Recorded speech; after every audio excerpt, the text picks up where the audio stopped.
السلام عليكم أصدقائي. بونسوار les amis. السلام عليكم ورحمة الله. اليوم إن شاء الله نشوف مع بعض لو باسي كومبوزي أو الماضي المركب. إزاي نصرف أي فعل في اللغة الفرنسية في الماضي المركب في الباسي كومبوزي.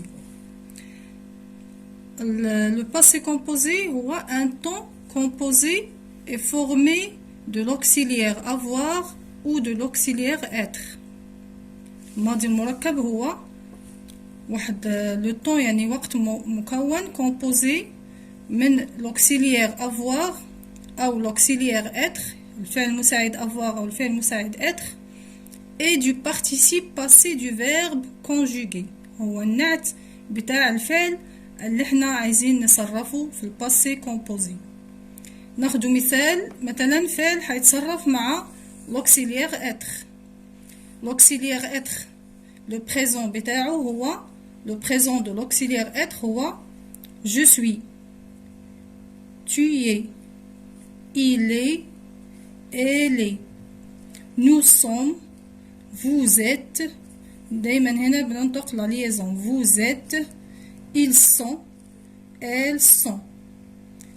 je suis يعني أكون، أنا أكون. tu es أنت تكون. il est هو يكون. elle est هي تكون. nous sommes نحن نكون. vous êtes أنتم تكونوا. ils sont هم يكونوا. و elles sont هن يكون. دلوقتي هنشوف مثلا le verbe tomber. tomber يعني وقع. tomber في الباسي كومبوزي. tomber هو فعل بيتصرف مع l'auxiliaire être. هنقول je suis tombé. je suis tombé. هنا حطينا le verbe أو l'auxiliaire être في le présent plus le participe passé du verbe tomber. le verbe tomber الأول بنكتبه بيكون كده، يعني أصل أو أساس الفعل هو tomber avec ER à la fin، avec ER. لكن لو هنصرفه في الباسي كومبوزي هنقول je suis tombé. هنشيل ال ER دي ونحط E accent. بنحط الأول l'auxiliaire être au présent plus le participe passé du verbe tomber اللي هو E accent à la fin. je suis tombé E accent. tu es tombé أنا وقعت، أنت وقعت. elle وقعت. elle est tombée هي وقعت. هو وقع. elle est tombée. هنا حطينا deux accents. هنشوف إن شاء الله في نفس الدرس ليش هنا بنحط deux accents. accent عشان هي مؤنث. nous sommes tombés accent s. في الجمع بنضيف s. vous êtes tombés accent S. ils sont tombés accent S. elles sont tombées هنا deux accent S عشان هو مؤنث. دائما المؤنث بنضيف E. elles sont tombées deux accent S à la fin. هنا هنشوف مثال تاني بيتصرف مع l'auxiliaire avoir. بناخد le présent de l'auxiliaire avoir هو j'ai، tu as، il a، elle a، nous avons. دايما هنا قلنا بنقرأ la liaison vous avez، ils ont و elles ont. يعني j'ai يعني لدي. tu as أو عندي. tu as عندك. il a عنده. elle a عندها. nous avons عندنا. vous avez عندكم. ils ont عندهم و elles ont عندهن أو لديهن. لو هنصرف le verbe couper. couper مثلا le verbe couper الأساس بتاع le verbe هو couper في ER à la fin. ER à la fin يعني l'infinitif بتاعه هو couper avec ER à la fin. لو هنصرفه في le passé composé هنقول j'ai coupé. عملنا ايه؟ شلنا ال ER دي اللي في آخر الفعل، حطينا E accent هو le participe passé du verbe couper يعني النعت الماضي بتاع le verbe couper. J'ai coupé accent. Tu as coupé accent. Il a coupé accent. Elle a coupé accent. Nous avons coupé. Vous avez coupé. Elles ont coupé. Ils ont coupé accent. لاحظتوا هنا ان le participe passé ما تغيرش، اللي متصرف مع الاوكسيليير افوار هو نفسه accent بالنسبة للمؤنث والمذكر والجمع وكله ما تغيرش. هنشوف ان شاء الله امتى بيتغير وامتى ما بيتغيرش. ده بالنسبة le verbe couper au passé composé. J'ai coupé يعني قطعت. Tu as coupé أنت قطعت. Il a coupé وهكذا. Elle a coupé. Nous avons coupé accent. Vous avez coupé accent. Elles ont coupé accent. Ils ont coupé accent à la fin. Donc 90% des verbes se conjuguent avec l'auxiliaire avoir. 90% من الأفعال الفرنسية بتتصرف كلها مع l'auxiliaire avoir. Et quant aux verbes qui se conjuguent avec l'auxiliaire être, nous allons les citer ci-dessus. والأفعال اللي بتتصرف مع l'auxiliaire être هم دول، احنا هنقولهم دلوقتي. هم تقريبا 14 فعل. هم rester يبقى، revenir يعود، devenir يصبح، entrer يدخل، sortir يخرج، tomber يقع، passer يمر، aller يذهب، venir يأتي، partir يرحل، arriver يصل، monter يصعد، naître يولد، descendre ينزل. ال14 فعل دول بيتصرفوا مع l'auxiliaire être. exemple لو احنا مثلا هناخد فعل منهم اللي هو le verbe aller. aller er à la fin. هنقول aller au passé composé. je suis allé. je suis allé. لكن بنقراها بلا liaison. je suis allé. دايما اس لو هي متبوعة بان فويل بنعمل لا liaison. je suis allé. tu es allé. وممكن نقول tu es allé. il est allé.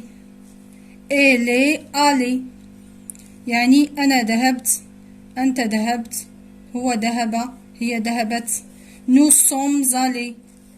vous êtes allés. ils sont allés. elles sont allées. ده le verbe aller au passé composé صرفناه مع l'auxiliaire être.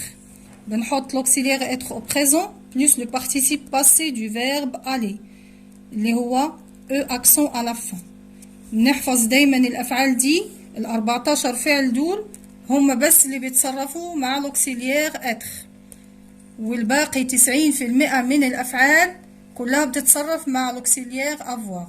هنشوف دلوقتي إن في أفعال بتتصرف معاهم هما الاتنين، ممكن نصرفها مع avoir وممكن نصرفها مع l'auxiliaire être.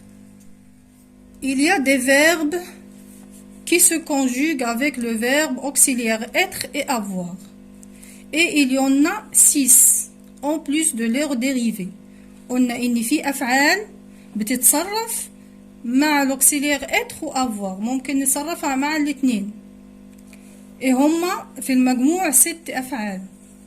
هما descendre ينزل، monter يصعد، passer يمر، rentrer يعود، sortir يخرج، retourner يعود. rentrer يدخل. اعتذر هنا. rentrer يعني يدخل، و retourner يعود. مثال مثلا le verbe sortir. sortir يعني يخرج. لو هنصرفه مع l'auxiliaire avoir هنقول j'ai sorti. exemple مثلا j'ai sorti la poubelle. أنا أخرجت القمامة. j'ai sorti la poubelle. ولو حنصرفوا مع l'auxiliaire être هنقول je suis sorti de la maison. je suis sorti de la maison. أنا خرجت من المنزل. شفتوا هنا المعنى بيتغير، هو نفس الفعل لكن المعنى تغير. لما صرفناه مع l'auxiliaire avoir عنده معناها j'ai sorti أنا أخرجت القمامة، أو j'ai sorti la voiture مثلا من الجراج، طلعت السيارة من الجراج. ولو صرفناه مع l'auxiliaire être بيكون عنده معنى تاني je suis sorti de la maison. je suis sorti de l'école خرجت من المدرسة. يعني ده من الأفعال اللي قلنا عليها بتتصرف مع الاثنين، ممكن تتصرف مع l'auxiliaire avoir وممكن تتصرف مع l'auxiliaire être. ناخذ مثال تاني بالنسبة للفيرب rentrer. rentrer يعني أدخل. il a rentré la voiture dans le garage. il a rentré la voiture dans le garage. هو أدخل السيارة في المرآب. il a rentré أدخل. ولو حنصرفوا هنا صرفناها مع l'auxiliaire avoir، لو حنصرفوا مع l'auxiliaire être هنقول ils sont rentrés de l'école. ils sont rentrés de l'école. هم عادوا من المدرسة أو دخلوا من المدرسة. هو نفس الفعل le verbe rentrer. rentrer er à la fin، لكن صرفناه مرة مع l'auxiliaire avoir ومرة صرفناه مع l'auxiliaire être. يعني قلنا إن في أفعال ممكن تتصرف مع الاثنين مع avoir و être. هم 6 في المجموع. هم 6 في المجموع. هم le verbe descendre، monter، passer، rentrer، sortir et retourner. نحفظهم كذا. هم 6 أفعال بيتصرفوا مع الاثنين في نفس الوقت مع l'auxiliaire avoir ou l'auxiliaire être. Donc la règle à retenir ولا les règles à retenir، القواعد اللي المفروض نفتكرها دايما في le passé composé، أن le passé composé أو الماضي المركب est formé du présent, de l'auxiliaire et du participe passé du verbe conjugué. exemple شفنا المثالين j'ai coupé يعني أنا قطعت، وشفنا أداة يعني le verbe couper صرفناه في le passé composé مع l'auxiliaire avoir. j'ai هو l'auxiliaire avoir au présent plus le participe passé du verbe couper. شفنا مثال فعل صرفناه مع l'auxiliaire être، عملنا l'auxiliaire être au présent je suis plus le participe passé du verbe tomber. le participe passé est دائما بيكون avec e accent à la fin زي couper ou tomber pour les verbes du premier groupe.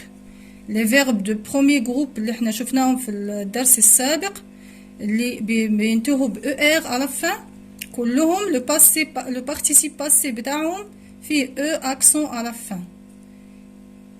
وقلنا ان 90% من الافعال الفرنسية كلها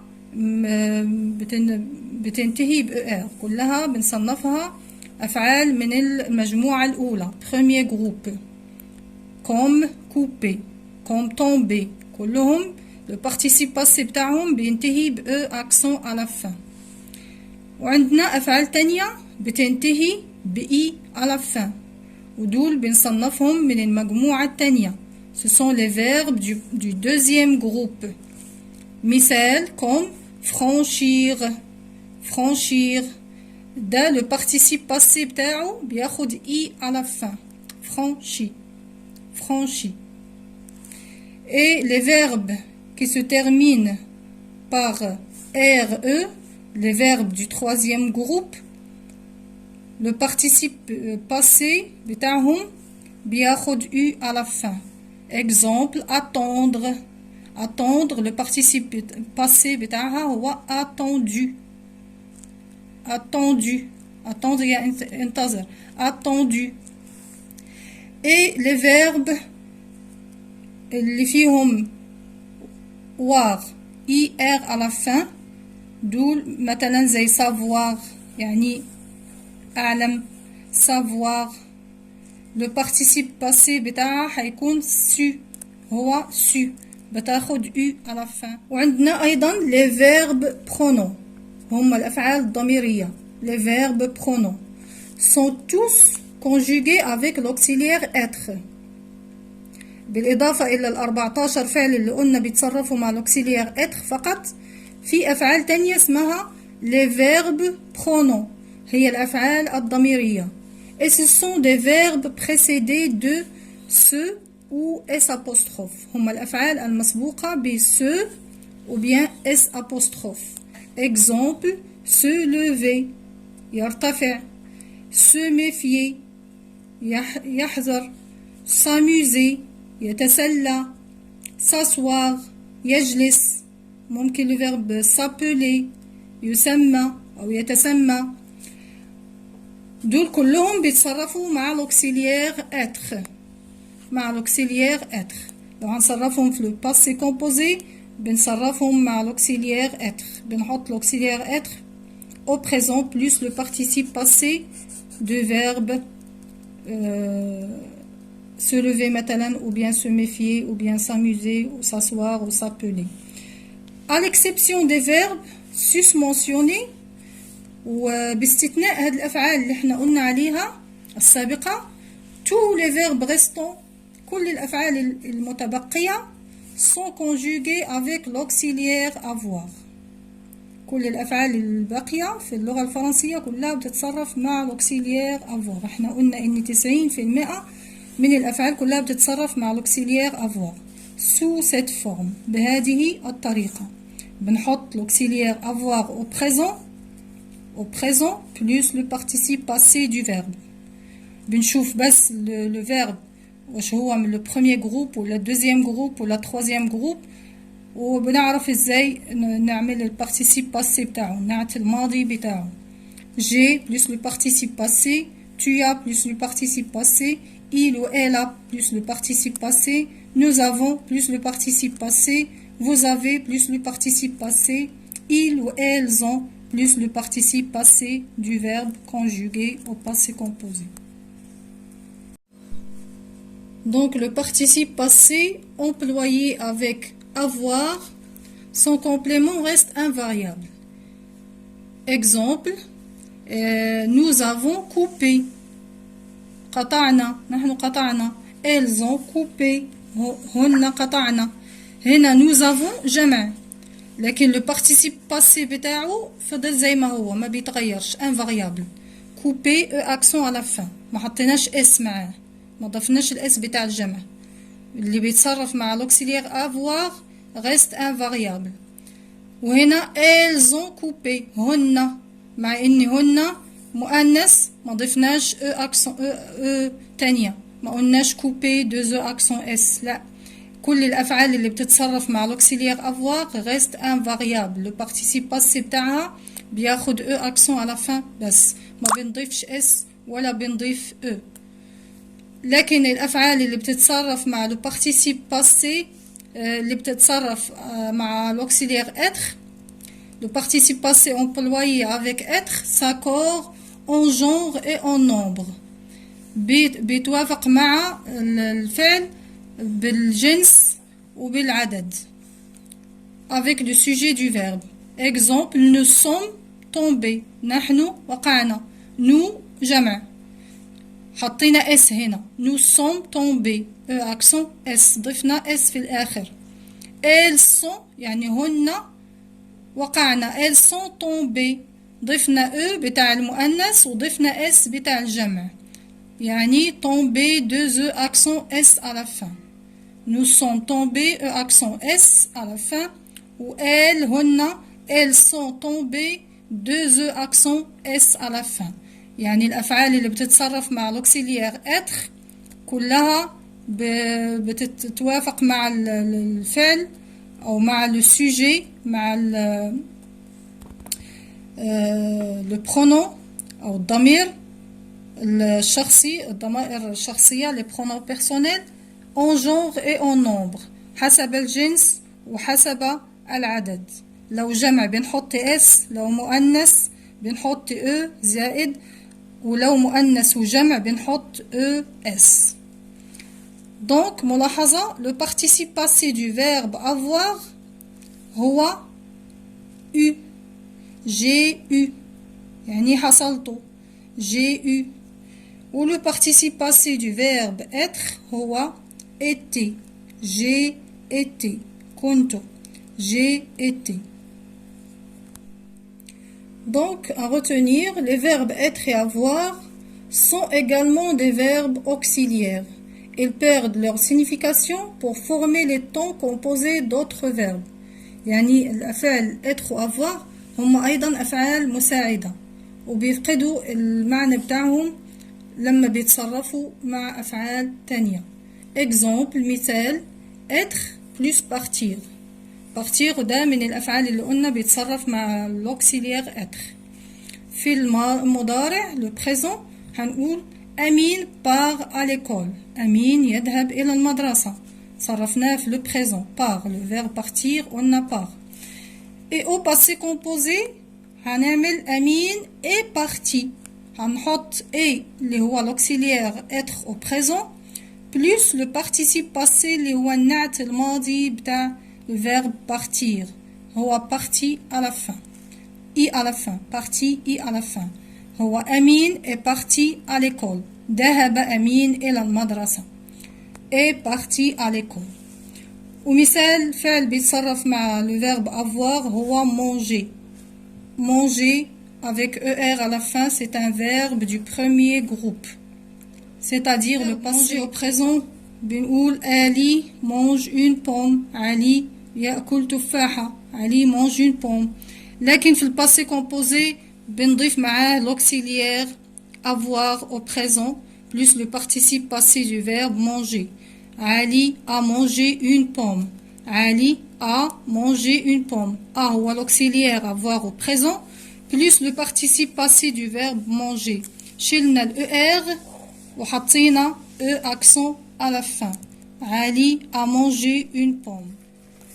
احنا اليوم شفنا ازاي نصرف كل الافعال باللغة الفرنسية في le passé composé.